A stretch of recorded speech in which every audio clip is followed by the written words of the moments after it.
And very good evening. आपने हमेशा सुना होगा बेटियां, हिंदुस्तान की बेटियां। बेटियों का कमाल तो हम कई सालों से देख रहे हैं। हम देख रहे हैं कि बेटियां बेटों से किसी भी चीज़ में कम नहीं है। बेटियां ने हर मुकाम में, हर फील्ड में एक से एक बढ़ के अपना कर्तव्य, अपना उन्होंने अपने आप को प्रूव किया है, अपना उन्होंने शौर्य दिखाया है। आइए आज हम दोबारा एक भारत की बेटी श्री मिस प्रिया भार्गव से बात करते हैं, जिन्होंने वुमेंस व्हील चेयर इंटरनेशनल का खिताब जीता है। आइए उनसे बात करते हैं हम। वो आज हमारे साथ में हैं। मिस प्रिया, वेरी गुड इवनिंग। आप भारत न्यूज़ के साथ आपका स्वागत है।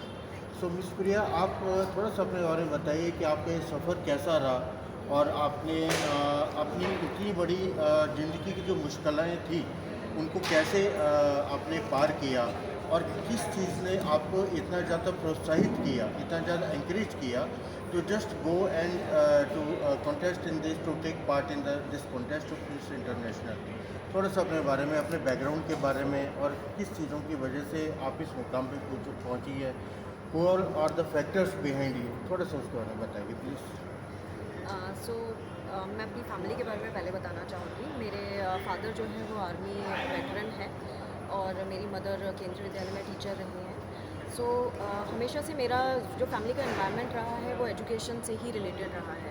ग्लैमर से तो कोई लेना देना रहा नहीं मेरा कभी भी। और मैं एक एबल बॉडीड ही रही हूँ, मतलब बचपन से मुझे कोई डिसेबिलिटी थी नहीं। 19 साल की उम्र में मुझे डिसेबिलिटी हुई, जहाँ मैं 18 महीने बेड रिडन भी रही। तब मुझे एक्चुअली जब डिसेबिलिटी मुझे खुद हुई, तब मुझे रियलाइज़ हुआ कि डिसेबल्ड लोगों की लाइफ कैसी होती है, क्वालिटी ऑफ लाइफ पे कितना इम्पैक्ट पड़ता है जब आप डिसेबल हो जाते हो। पहली बात तो मुझे ही खुद स्ट्रगल करना पड़ा अपने लिए कि मैं खुद को कैसे खड़ा करूं, तब मैं दूसरों के बारे में सोच सकती हूँ कि दूसरों को बेसिकली हमारी लाइफ में हम दूसरे को देख के इंस्पायर होते हैं। जब हम किसी को देखते हैं कि हमारे जैसा कुछ कर रहा है, कुछ बड़ा कर रहा है, तो हम उसको देखकर इंस्पायर हो जाते हैं कि हमें भी करना चाहिए। मेरी क्योंकि एजुकेशन बहुत कम उम्र में छूट गई बिकॉज ऑफ दिस डिसेबिलिटी। मैं मेडिकल की स्टूडेंट थी।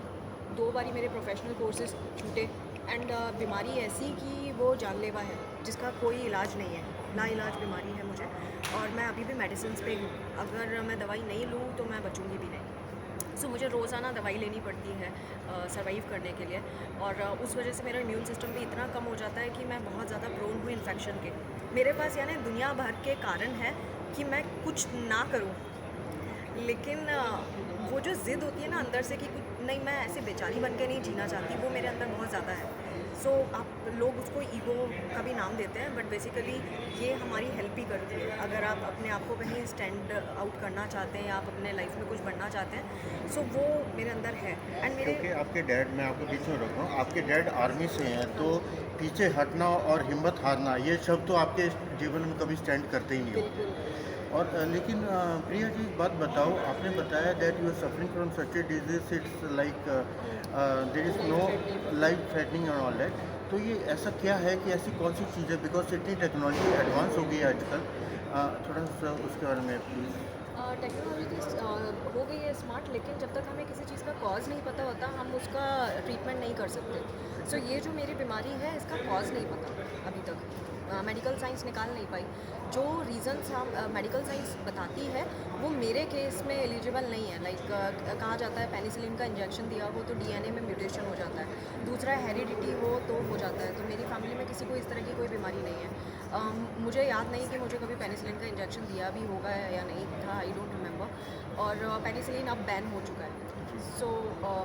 ऐसे कुछ कॉजेज़ बताए गए हैं इसमें मेडिकल साइंस में, बट मेरे लिए कुछ भी एप्लीकेबल नहीं है। अभी मेडिकल साइंस में मेडिसिन तो ज़रूर आ गई हैं। इस बीमारी को कैसे ऐसी दवाई देके ठीक किया जाए, ठीक तो नहीं बोल सकते, कंट्रोल किया जाए या मैनेज किया जाए जिसके साइड इफ़ेक्ट कम हो। Like I am on steroids, तो स्टीरॉइड से बोन डेंसिटी कम हो जाती है, मसल वीकनेस, हेयर लॉस, बहुत सारी चीज़ें होती हैं। एंड इस बीमारी में डिप्रेशन भी होता है। ल्यूपस, बट अब डॉक्टर्स क्योंकि एजुकेट हो रहे हैं, नई टेक्नोलॉजीज कर रहे हैं, तो ट्रीटमेंट जो ऐसा है कि मैनेज किया जा सकता है, बहुत अच्छे से मैनेज किया जा सकता है, बट क्योर नहीं है।